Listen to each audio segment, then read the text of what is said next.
Nauzubillahi minasyaitonir rajim. Bismillahirrahmanirrahim. Assalamualaikum warahmatullahi wabarakatuh. Waalaikumsalam warahmatullahi wabarakatuh. Hamdan wa syukran lillah, salatan wa salaman ala Rasulillah la nabiyya ba'dah. Asyhadu an la ilaha illallah wa asyhadu anna Muhammadan abduhu wa rasuluh. Allahumma salli ala Muhammadin tibbil qulubi wa dawaiha wa afiyatil abdani wa shifaiha wa nuril absari wa diyaiha wa ala alihi wa sahbihi ajmain. Allahumma rabbi shrah li sadri wa yassir li amri wa hlul 'uqdatam min lisani yafqahu qawli. Hasbunallahu wa ni'mal wakil, ni'mal maula wa ni'man nasir, wa la haula wa la quwata illa billahil aliyil azim. Kepada Allah kita bersungguh hati, berhajat atas semua pekerjaan kita ini insyaallah menjadi amal di hadapan Allah Subhanahu wa taala. Ada kerugian seorang manusia di hadapan Tuhannya manakala tak bertemu antara pekerjaan dan amal. Pekerjaan itu bukan amal, tapi semua amal harus ada di dalam pekerjaan. Ini dua hal yang bisa simbiosis tapi sulit kalau tidak dipaku dengan niat. Makanya bagaimana mengcreate bahwa pekerjaan itu menjadi amal. Yang pertama, memastikan bahwa hajat daripada semua aktivitas kita itu berkolaborasi antara tujuan keduniaan dengan lillahi ta'ala. Saya bilang berkolaborasi karena kalau menafikan tujuan dunia itu sulit. Meskipun kalau ditanya dalam pendekatan tasawuf, banyak orang-orang yang berhasil mematikan hajat dunia untuk pekerjaan dunianya. Tapi bagi orang awam mungkin seperti kita masih sulit menafikan, menghilangkan ada tujuan dunia dalam setiap aktivitas dunia kita. Makanya saya katakan mengkolaborasikan. Jadi apa efeknya? Nah ini aja. Efeknya akan muncullah nanti orang-orang ketika dia bekerja lalu dengar azan, maka hajat untuk sholat tidak hilang meskipun belum berhasil melakukannya di awal waktu. Itu dia. Itu grid yang paling sederhana. Naik di atasnya lagi, mencoba menguatkan diri agar melaksanakannya di awal waktu. Naik lagi gridnya di atas, tidak hanya cukup sekedar melaksanakan sholat di awal waktu, dikemas dengan amal-amal yang kelihatannya kecil, tapi sangat memberi efek kepada diri. Apa itu? Ya terserah, sholat sunnah kah, qiraah Quran minimal 3 ayat kah misalnya, i'tikaf kah, atau ada rezeki yang berlebih lalu berinfak kah. Nah inilah yang menjadi bagian dari kolaborasi orang-orang yang berhasil menjadikan semua aktivitas dunianya adalah cerminan amal solehnya. Itu wilayahnya mahdoh. Mahdoh itu ibadah yang ritual. Apa efeknya kepada sesuatu yang unritual atau yang ghairu mahdoh? Sensitivitas kita hidup ketika kita keluar dari masjid atau dari tempat iktikaf kita keluar, sensitivitas kita berada di ruang publik itu hidup. Bagaimana sensitivitas yang hidup di ruang publik? Kemampuan atau kepekaan kita melihat orang-orang yang ada di sekeliling kita yang bisa kita mudahkan urusannya akan menjadi menguat, Pak. Jadi inilah sebenarnya akses hubungan antara hablum minallah dan hablum minannas. Jadi enggak apa ya? Mboh los lah situ gitu kan, ada gitu ya. Los lah situ. Enggak yang begitu sikap yang muncul, tapi sikap yang muncul itu setidaknya ada kepedulian, meskipun kepedulian kita itu minimalis, paling tidak komentar gitu. Nah, inilah yang diperlukan dari kita-kita ini semua, Pak. Karena apa? Kelemahan kita di masa modern ini, orang-orang modern seperti kita ini, kelemahan kita sekaligus kelebihan kita itu individualistik kita sangat eksklusif. Saya ulangi ya, individualistik kita sangat eksklusif. Semua ini ada penyakitnya di diri kita, termasuk saya, termasuk siapapun. Merasa tidak punya kepentingan dengan orang lain, tidak punya efek kalaupun membantu, tidak punya hubungan kalaupun seandainya ada. Jadi ini yang membuat kita akhirnya berpisah antara diri kita dengan amal yang harusnya bisa kita kerjakan. Jadi karena kitabnya Syajaratul Ma'arif yang kitab ini cenderung ada suasana fikihnya, suasana akhlaknya, suasana akidahnya, suasana falsafahnya juga ada. Jadi ini manusia, contoh ya, ini kebaikan. Kadang-kadang kebaikan itu mendekat-dekat kepada diri kita. Tapi kita menjauh-jauh darinya. Ini problemnya. Maka apa sinyalirnya? Kalau kebaikan mendekat ke kita, sebenarnya kebaikan ini, amal ini, kepengen berteman akrab sama kita. Bagaimana kebaikan yang mendekat ke kita? Kalau saya ditanya urusan mahdoh, telinga masih sering mendengar azan, itu kebaikan dekat sama kita. Udah, ada orang yang datang kepada kita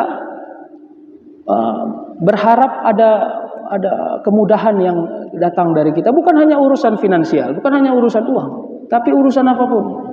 Itu kebaikan berarti dekat kepada diri kita. Nah pertanyaannya, kebaikan yang mendekat ke kita ini kita gunakan nggak? Pertanyaan ini yang payah dijawab, Pak. Karena nanti ada saatnya kebaikan itu jauh dari diri kita. Dan justru kita yang mencari-carinya. Nah, itu. Makanya salah satu kemudahan yang Allah hadirkan bagi kita ini adalah Allah memberi kita tempat. Yang di tempat itu bisa kita memudahkan banyak orang. Dan aspeknya adalah kebaikan itu sendiri. Bapak Ibu yang dirahmati Allah, maka inilah pengantar daripada ceramah kita hari ini. Kita mulai di halaman 168 ya. Kemarin kan kita masih preambel. Kita bicara tentang taubat karena nanti ada hubungannya dengan yang saya sampaikan yang tadi ini. Faslun fit taubah. Jadi ini kitab tebal, di kirinya ada teks Arabnya, di kanannya ini ada terjemahnya. Gini. Jadi bagi yang mau baca teks Arabnya agar merasa lebih punya zauq, rasa, silakan. Tapi saya termasuk melihat bahwa terjemahan yang ada di dalam kitab ini hampir sempurna 100% daripada apa yang dipesankan oleh teksnya. Jadi kalaupun kita padakan membaca teks Indonesianya, sepadanlah dengan apa yang dimaksud daripada teks Arabnya. Karena ada juga beberapa kitab dia justru jauh keluar daripada teks aslinya. Kenapa? Karena penulisnya berimprovisasi memberi pemahaman di dalam. Kira-kira gitu ya. Jadi pembukanya Allah mengatakan, qala Allah Ta'ala wa tubu ilallahi jami'a. Itu ada dalam An-Nur ayat 31. Allah mengatakan, berfirman, tubu ilallahi wa tubu ilallahi jami'a. Bertaubatlah engkau jami'a, sekalian. Kenapa Allah sebut jami'a? Kolektivitas. Maknanya bisa dua. Pertama makna yang sifatnya eksternal, yang kedua makna yang sifatnya internal. Bagaimana makna eksternal itu? Bahwa tidak sempurna taubat yang engkau ekspresikan di dalam dirimu kalau kau tidak memberi warna kepada orang-orang di sekitarmu. Jadi taubat itu jami'ah, nggak boleh individu. Jadi kalau ada orang di rumah cuman dia sendiri yang taat, itu masih tumpur itu, Pak. Harus semua kolektif. Kalau kita merujuk daripada ayat yang Allah sampaikan, An-Nur ayat 31, wa tubu ilallahi jami'ah. Maka apa nilai yang dipesankan oleh ayat ini? Tidak boleh engkau diam, memberhentikan lisan pada urusan mengajak orang kembali kepada jalan yang hak. Pak Ustadz, bagaimana saya tahu bahwa jalan orang itu yang hak atau yang tidak hak? Sebenarnya ngukurnya sederhana, nggak ada yang sulit, Pak. Ngukurnya itu pertama dia jaga sholat nggak? Yang kedua dia tutup aurat nggak? Yang ketiga dia hindarkan diri dari fitnah nggak? Ini sebenarnya ekspektasinya sudah ekspektasi vertikal dan horizontal. Jadi kalau ketemu sama orang, ini hati-hati nih, model yang begini ini sebenarnya bahaya kalau sering-sering diucapkan ya. Saya Ustadz jujur aja ini saya jujurnya cakap-cakap orang-orang lapangan lah ini ya katanya. Kalau bantu-bantu orang, udah banyak kali saya bantu orang Ustadz. Tapi kalau sholat inilah yang malas saya Ustadz. Nah, ini bahaya nih kalimat-kalimat gini Pak. Karena begini, tak pernah sempurna jalan horizontal, jalan kemanusiaanmu kalau engkau tidak mengekspresikan rasa taatmu sempurna kepada Allah Subhanahu wa taala. Inilah yang disebut dengan jalan tauhid. Jadi kalau ketemu kita sama orang-orang yang model begini, tetap harus kita beritahu kepada dia bahwa sholat itu bukan sesuatu yang bisa ditukar-tukar dengan kebaikan-kebaikan yang kau lakukan di tengah manusia. Walaupun sebenarnya kebaikan di tengah manusia itu, di tengah masyarakat itu harus menjadi hasil atas sholat yang kita laksanakan. Itu satu ya. Yang kedua, kalau itu tadi ekspektasinya adalah eksternal. Jadi kalau kita di rumah punya istri, punya suami, punya anak, pastikan bahwa orang-orang yang ada di sekitar kita ini adalah orang-orang yang masuk dalam golongan orang yang bertaubat. Siapa itu orang yang golongan yang bertaubat? Pertama, dia orang-orang yang terus berada di jalan yang benar, yang diperintah Allah. Yang kedua, tidak bersengaja mengerjakan yang dilarang Allah. Yang ketiga, tidak bercita-cita pada kejahatan. Ya. Yang keempat, tidak bersukacita kepada kebatilan. Jadi ada orang yang bersukacita kepada kebatilan. Ini kalau bicara efek dari taubat ya Pak. Jadi ada model orang begini.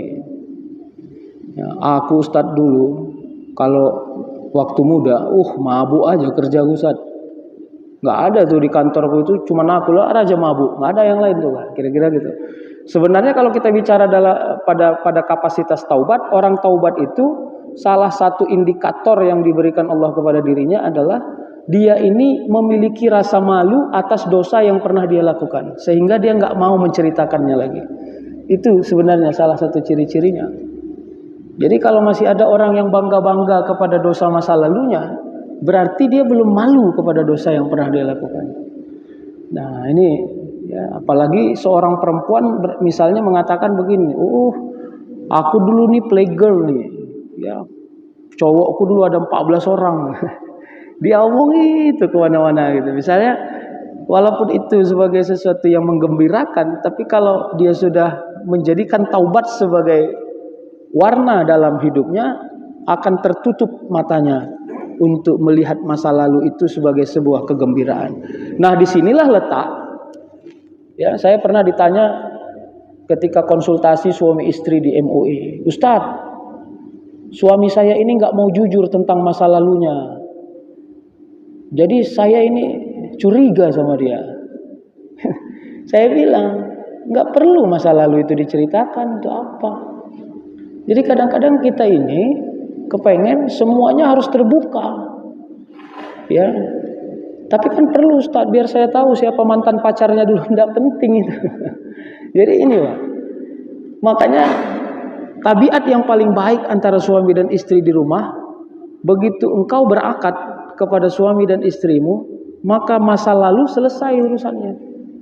Karena kau sudah merasa, meyakini, sudah sempurna itu menjadi sebuah pasangan. Nah, jadi kenapa? Karena masa lalu itu kalau dalam konteks taubat tidak untuk dicerita-ceritakan. Kalaupun orang menceritakan masa lalunya, sifatnya hanya dua.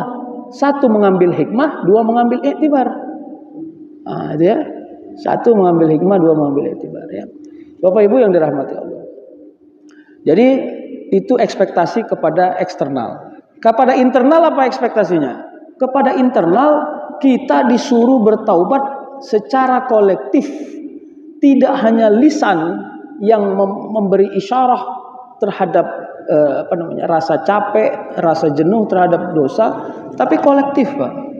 Jadi kadang-kadang tubuh kita ini tidak seimbang antara hajat ruh yang ingin kembali ke jalan yang hak, tapi tubuh masih oleng, oleng gitu. Tubuh ini masih gerasa-gerusu gitu. Ya. Makanya gimana? Semuanya ditaubatkan. tangan disuruh taubat, kaki disuruh taubat. Kenapa? Supaya kemampuannya bisa seimbang terhadap perjalanan apa yang dia kerjakan. Nah, lalu apalagi kata Allah? Wa qala ya ayyuhallazina amanu tubu ilallahi taubatan nasuha. Ini ada di dalam At-Tahrim ayat 8. Wahai orang-orang beriman, kata Allah, taubatlah kau kepada Allah dengan taubatan nasuha. Taubatan nasuha itu terhindarnya seseorang dari hajat ingin kembali kepada dosanya. Itulah nasuha. Jadi terhindarnya seseorang dari hajat. Jadi kadang-kadang kita ini sama kayak orang berhenti merokok. Kalau ada orang perokok, ya, apalagi dia merokoknya aktif. Kalau baru 3 hari dia berhenti merokok, dianggapnya itu udah seperti 5 tahun itu. Udah 3 hari aku berhenti merokok ini. Bangga kali dia. Kenapa itu? Ekspektasinya masih tinggi. Makanya inilah di sini dilatih untuk merasa bahwa gini, kalau kau sudah berakad bahwa kau tidak mau pada urusan dosa itu lagi, maka akad itu azamkan kepada Allah. Disinilah letak kita berdoa kepada Allah. Ya Allah, ya Tuhanku, saya ini tak akan mampu keluar dari dosa itu kalau engkau tidak beri perlindungan dan bantuan kepada saya. Tidak mampu saya. Masih saya nikmati dosa itu, ya Allah. Tapi saya sudah merasa jenuh dengan dosa itu. Berilah saya kekuatan, ya, untuk saya bisa terhindar dari dosa itu. Jadi disinilah letak bahwa kita ini minta perlindungan kepada Allah. Ya. Makanya ada zikir itu, ya, la haula wala quwata illa billah. Itu zikir, Pak.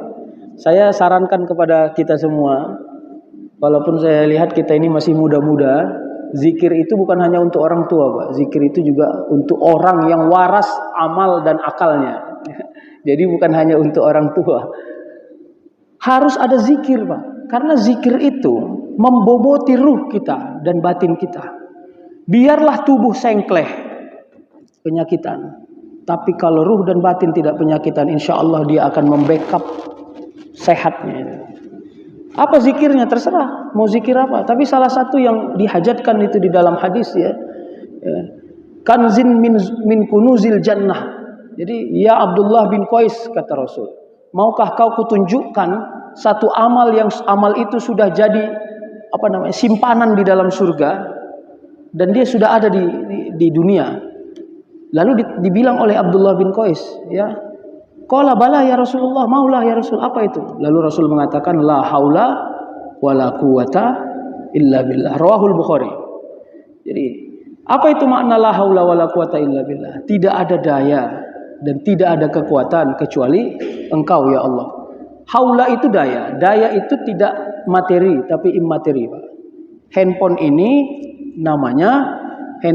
namanya smartphone, ya kan? Cerdas dia, Pak. Semua bahasa dia ada. Ya, kalau dulu masa-masa bapak-bapak mungkin SD, SMP, kalau mau lihat terjemah bahasa Inggris harus punya buku kamus bahasa Inggris. Cek dulu makan malam apa bahasa Inggrisnya gitu. Sekarang di sini ada, Pak. Asal manusia yang ngomong pasti bisa. Cuman omongan binatang aja dia nggak bisa terjemahin. Cerdas dia handphone ini. Tapi kecerdasan handphone ini bergantung kepada siapa, Pak? Kepada baterai. Baterai itu apa? Haula, daya. Kalau saya lagi marah sama handphone saya bisa bilang, gondok kali aku sama kau. Nggak ku charger kau dulu 3 hari ini, ya, biar tahu kau bagaimana rasanya mati itu. Itulah haula, Pak.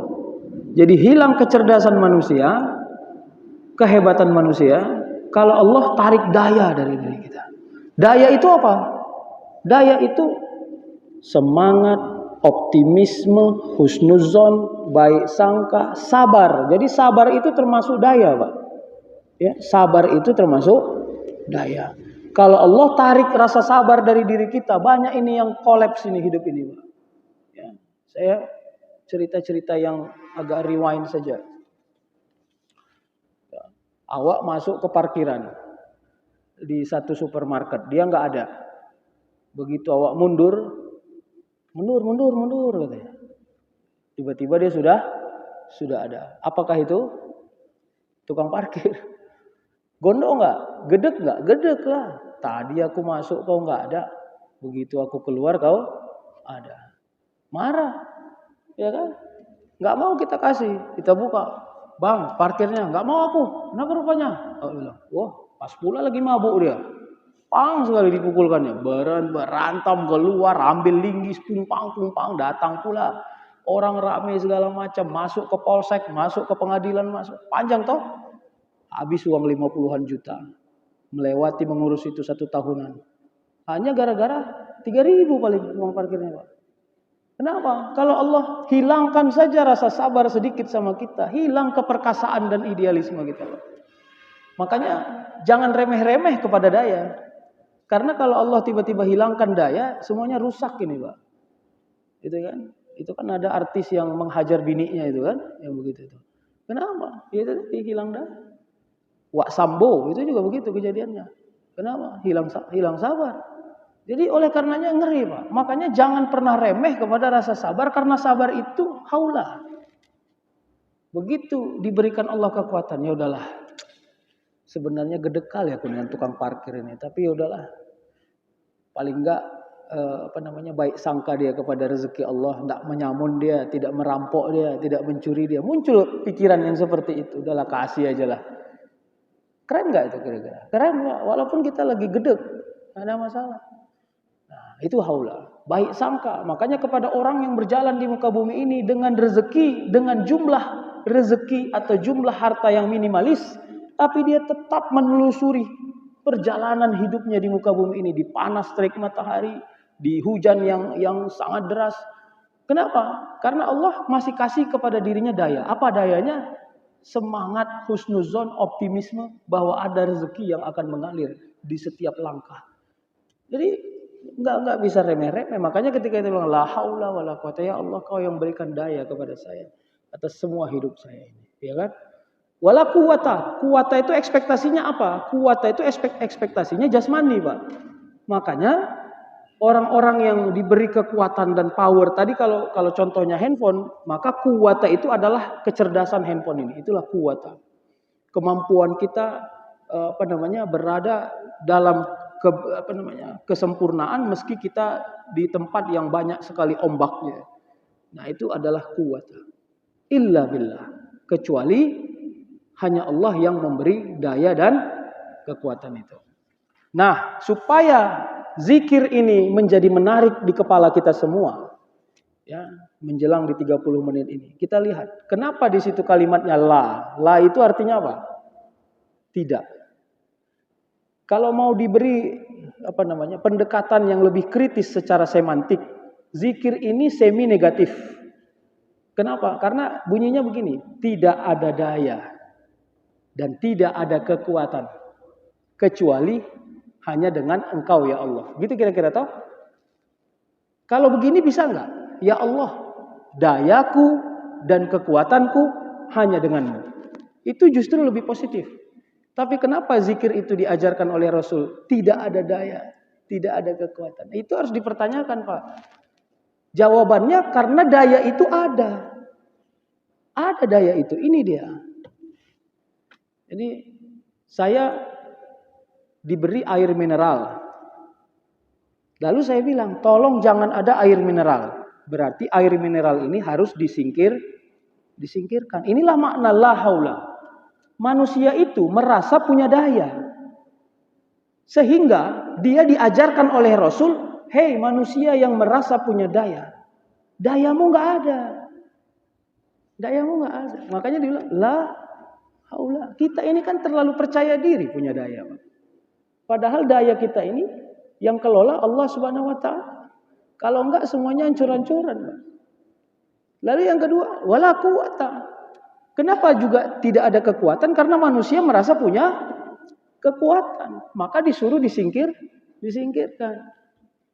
Illa itu apa artinya? Kecuali. Kalau ada kecuali, berarti ada choice. 1, 2, 3. Ya Allah, saya tidak punya daya. Ya Allah, saya tidak punya kekuatan. Kecuali, mana choice-mu? Allah, pekerjaan misalnya, harta, apa. Kepada siapa kau bergantung daya itu? Makanya di sana disuruh illa billah. Begitu kau sebut illa billah, maka ini engkau harus singkirkan semua.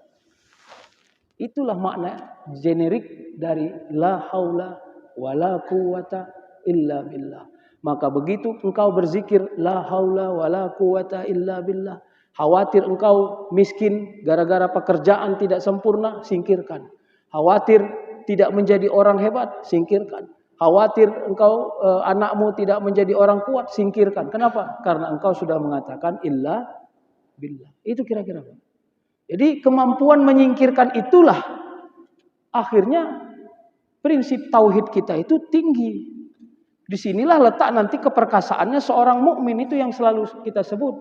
Makanya nggak ada orang Pak yang berhasil meninggalkan sholat dengan sengaja. Itu mustahil hukumnya pada orang-orang mukmin, mustahil itu. Mustahil hukumnya.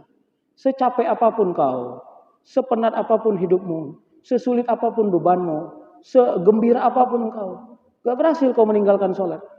Kenapa? Karena akadmu sudah jelas tadi. La haula wala quwata illa billah. Ini bukan tentang mau cari untung dunia, enggak. Untung dunia ini sedikit, Pak. Enggak banyak untung dunia ini. Untung dunia ini kalau bahasa orang Medan, lepas-lepas makan aja ya nih. Percaya enggak, Pak? Iya. Lagi selera makan, beli makan. Lagi selera beli tas baru, beli. Sampai di situ-situ aja. Enggak ada yang lain, Pak. Sisanya apa? Sisanya adalah kemampuan bagaimana mengumpul semua yang sudah kita kerjakan di muka bumi ini. Harus ada aksesnya kepada amal, kepada nilai-nilai kebaikan di hadapan Allah. Baik ya. Sedikit lagi, kita kembali kemari. Tadi kan kita bicara taubatan nasuha. Maka bagaimana mengukur daripada taubatan nasuha itu? Pertama, dia tidak gembira dengan dosa masa lalunya. Yang kedua, dia berakad kepada Allah bahwa dia akan berusaha sedaya mampunya untuk tidak lagi terjebak pada dosa yang pernah dia lakukan itu. Yang ketiga, dia mengalpakan diri untuk berada di ruang dosa itu. Jadi di nomor 3 ini sebenarnya ada kualifikasinya, Pak. 1, orang yang menghindarkan diri dari dosa. Kenapa kau nggak mau ke sana? Aduh, kalau ke sana aku jumpa pula dia, nanti mabuk lagi aku. Itu kawanku mabuk itu sana. Nah, berarti dia menghindarkan diri dari dosa. Nggak apa-apa, itu harus dikerjakan. Kalau level kita masih kecil.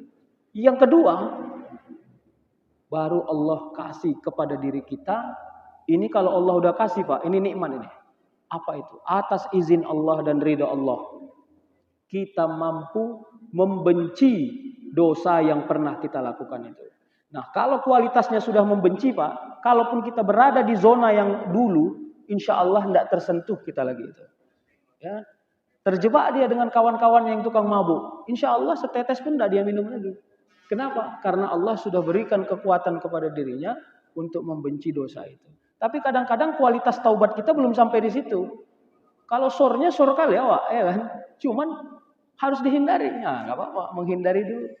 Jadi sampai ada anekdot begini, ya, tapi disyairkan oleh seorang sufi di zaman klasik. Kalau diterjemahkan begini itu, wahai engkau orang baik yang banyak amal, katanya, jangan sering-sering engkau tidur, karena jika engkau tidur, engkau akan mengurangi amal baikmu. Wahai engkau orang jahat, gitu, yang setiap hari waktumu kau isi dengan dosa dan kemaksiatan, sering-seringlah kau tidur. Paling tidak tidurmu itu mengurangi dosamu.